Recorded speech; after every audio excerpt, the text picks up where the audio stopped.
Congress just changed the housing market in a big way. The new law went into effect 2 days ago on July the 11th, 2026. And here is the thing. Millions of Americans don't even know that this is happening. But here's what you need to know. This law is going to disproportionately affect older adults.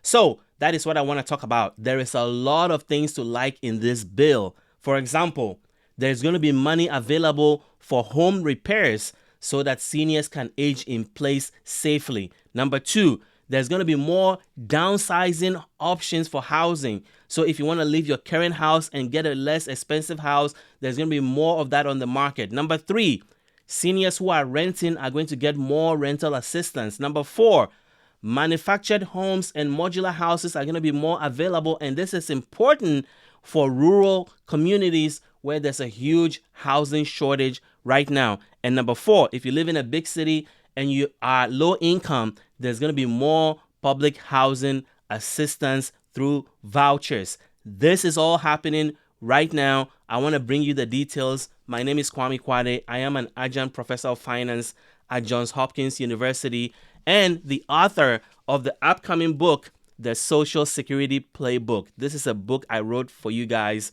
It's been a long time coming because I want to decode and make Social Security decisions easy.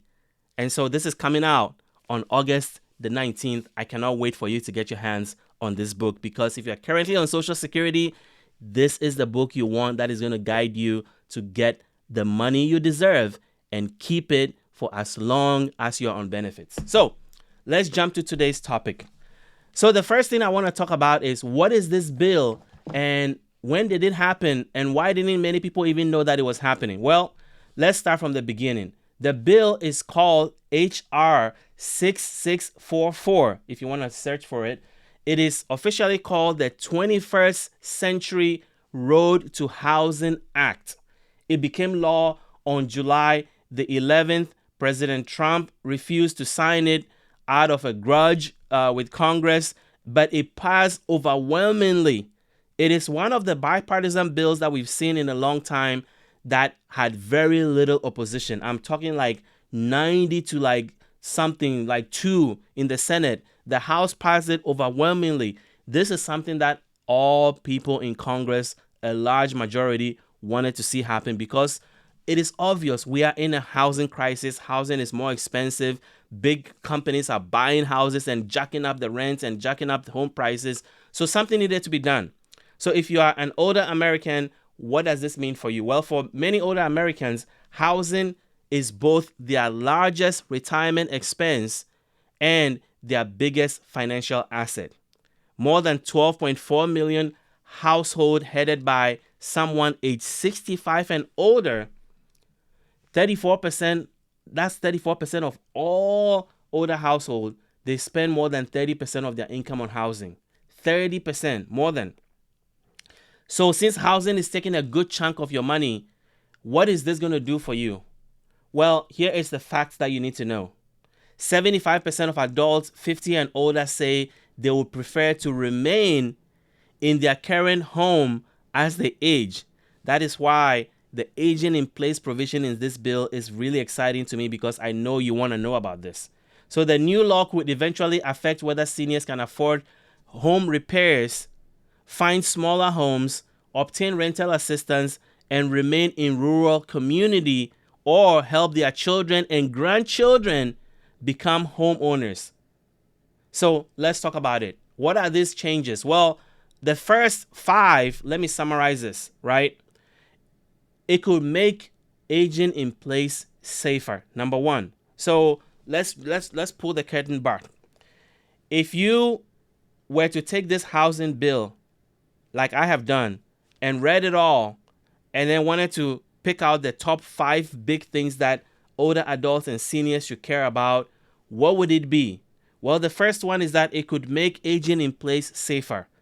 A new whole home repairs pilot could support repairs and accessory improvements such as grab bars, ramps, wider doorways, safer bathrooms, weatherization, and removal of health hazards, and actual assistance is going to be based on a federal funded program that could be rolled out pretty soon. The second one is that it could create more downsizing options. The law encourages accessory dwelling units, duplexes, townhouses, manufactured homes, modular homes, and conversion of empty buildings into housing.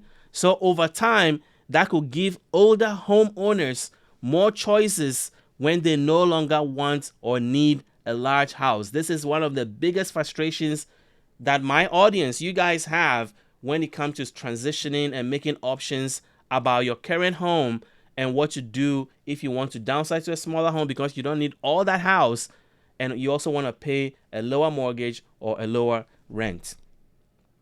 Third, senior renters could receive stronger support. Keyword, stronger. The law seeks to preserve public and rural rental housing, improve the housing choice voucher program, and test temperature sensors in federally assisted housing and establish a complaint resource for tenants of large corporate landlords. One of the frustrations that seniors have when renting is that these large companies buy these rental units and they treat people badly, and there is nowhere to really push back because what are you going to do? These are giant corporations that have tons of money and lawyers that could lawyer up and intimidate you. Well, this bill is going to provide a complaint resource for tenants of large corporate landlords. Excuse me. Number 4, it may help children and grandchildren buy homes. Large institutional investors controlling at least 350 single-family homes will face restrictions on additional purchases, potentially leaving more existing homes available for individual buyers. The provision begins 180 days after enactment. So this is one of the things that's going to happen pretty quickly. If you've been hearing that Wall Street is buying up homes and buying up apartment buildings like crazy because they want to control the market, this bill is going to stop that in its tracks after 180 days. I wish they had just done it right away, because 180 days is just giving them more power to raise and buy more homes and do more damage. But it's still something, so we'll take it. At least 180 days later, we can see some improvement in slowing down the fast increase in home prices because these companies are buying up homes and making it harder for first-time buyers to enter the market. And then number 5 is that there is going to be enforcement to make sure that there is enough permits. They're going to remove red tape to allow new construction and local zoning changes to facilitate a boom in the housing market. So that is number 5, which means that if you are in retirement and thinking about downsizing, if you are nearing retirement thinking about downsizing, or if you are just in the market and you've been frustrated by the fact that there are few options, they are trying to remove all the restrictions and the major frustrations that builders have, zoning laws, etc., to make sure that builders can build quickly, especially low-cost housing for the market. So now, here are some of the things that I want you to do or know as I go deeper into this bill. So I've given you the highlights, right? Now I'm going to go into detail of what is in this bill that you should know about that is coming down the pike. So the first one is that, of course, the bill is now law. The Senate passed it 85-5 in June 22nd, and then the House passed it immediately after 358-32.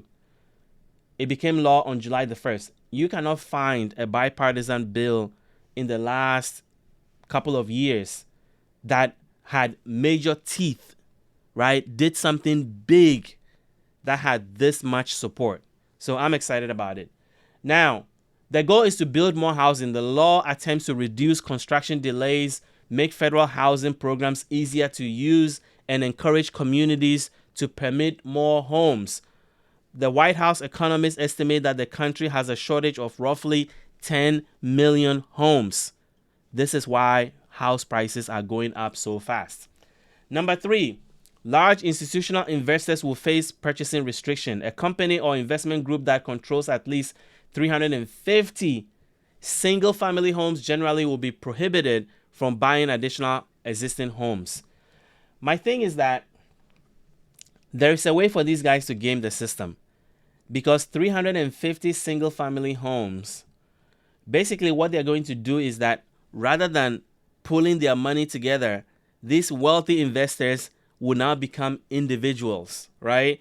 And so if previously 10 people were pulling their money together, now each of them can get 350 homes. So I think this is a compromise, but I can see Congress coming back to this provision if they don't see immediate improvement, and if they start seeing people gaming the system. I can see how Congress is going to return to this provision. Corporations will not be forced to sell homes they already own. The law restricts future purchases, but it does not require institutional investors to divest existing properties. So that's why I'm saying the 180 days was too long, right? Because now you're giving them even more power to get more, and because they know they don't have to sell it. Now, communities will receive guidance on zoning. The HUD, the Federal Housing Authority, must publish guidelines and best practices for states and local government who are considering more duplexes, townhomes, apartments, and other housing types like modular homes and manufactured homes. The federal government is encouraging reform, and local governments are going to get assistance about zoning best practices. Housing approvals will become much faster. The law streamlines some federal environmental reviews, particularly for infill development and federally supported housing projects, in an effort to reduce delays and administrative costs. Another provision that I'm excited about: empty buildings could be converted into housing. A pilot program will help communities turn vacant commercial and industrial properties into affordable houses. It will help communities receive certain federal grants that they can use to build more affordable houses in publicly owned, underdeveloped land. The government owns so much land. Now they're opening some of that up for public housing. One area that I'm excited about is a whole home repairs pilot could assist qualifying homeowners. Grants could address accessibility, safety, major repairs, energy efficiency, and weatherization, and it could help low-income seniors attempting to age in place safely. That's big deal.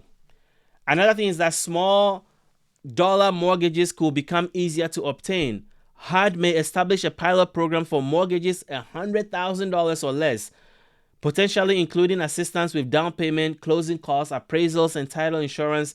This may help seniors who have been priced out of moderately priced homes get access to these programs. And then the next one is manufactured and modular housing could receive more support. The law modernizes financing rules, raises certain loan limits, and support accessory dwelling units, and seek to reduce barriers to modular home builders. Manufactured home communities could receive repair and preservation assistance. The PRICE program can support infrastructure, home replacement, accessibility improvement, weatherization, resident services, and preservation of affordable manufactured home communities. And then I talked about public housing. What is going on with that? Well, the law raises rental assistance demonstration cap by 100,000 units, and it protects tenants in converted properties and makes it easier for landlords and properties to participate in the housing voucher program. The Housing Choice Voucher Program had previously restricted certain landlords and properties from participating. It's going to expand that so that more people can get access to it, especially seniors. And then rural disaster assistance could also be improved. So as far as I'm concerned, this is the biggest housing bill we have seen that has real effort or has taken a real stab at improving housing, and especially taking care to put in provisions that's going to help older adults and seniors who have been priced out of this market, who feel stuck in bigger homes because they cannot downsize, who are low income and needing rental assistance or home buying assistance, who cannot get lower cost mortgages and lower price mortgages. If you buy a house $100,000 and you want to get a mortgage for $70,000, a lot of lenders are not interested in that. Well, there are programs that are coming up from the HUD that is going to address some of these issues. So that is what I wanted to bring to you. Remember, my book is out on August the 19th, the Social Security Playbook. If you're about to claim Social Security or you are currently on Social Security, this is the Bible you need with you because it answers the 7 big decisions and 75 essential answers to get every dollar you deserve. This is the culmination of my life work in this space. I've been creating content about Social Security for 15 years, over 15 years now. And I've been meaning to write this book because I've been frustrated with the books on the market that focus on the rules and the regulations and ignoring completely the decisions that you have to make, the big decisions that matter the most. And that is what this book is about. I'm excited. So August the 19th, I want you to go and grab one. I'll be giving you more details soon. And finally, if you've been watching my channel, you know that my videos do not end without me talking about Medicare because I am on a mission. And so I need to talk about it to reach my goal. I want to help 100,000 adults get peace of mind about Medicare. Why is this even important? Because Medicare is changing so fast and seniors are finding themselves in one of 3 situations. Number 1, that the plan that you sign up for has changed. Number 2, your prescription drug prices or the tier has changed. Number 3, that your doctor network or your hospital network has left your plan, or there's been surprises there. Even, you got a letter in the mail and it told you that all this have changed. So the program that you signed up for is no longer the program that you have now, and you're frustrated, or you're worried that the plan that you have, the Medicare plan that you have, should you need it, knock on wood, may not do what you need it to do. So I have partnered with Chapter Medicare, and our goal is to help you get your questions answered. So why am I working with Chapter? Well, Chapter, number 1, is free. Number 2, and most importantly, is unbiased. They are not trying to sell you anything, trying to use sales tactics to steer you into a particular program. They're there to answer your questions and make sure that you are not part of the 90% of seniors that are in the wrong Medicare plan. So how do you fix this? Well, give them a call today at 539-205-2147. And here's what will happen when you call them. They're going to look at your plan and make sure that you are in the right plan for you. And if there's any changes or there's been any surprises, you are going to find out. And if you're in the right plan, then good. That's the end of the call, right? So there is no downside in giving these guys a call. And that's what I call peace of mind. Because peace of mind is knowing that an expert has reviewed, an expert with no skin in the game, unbiased, has reviewed your plan and is telling you that you are in the right plan for you. And if you're not, what are your options at this point? That is why you need to give Chapter a call. 539-205-2147. As I said, I've partnered with them. And so far this year, we're trying to save you $5 million. You shouldn't pay more than you should, right? More than necessary.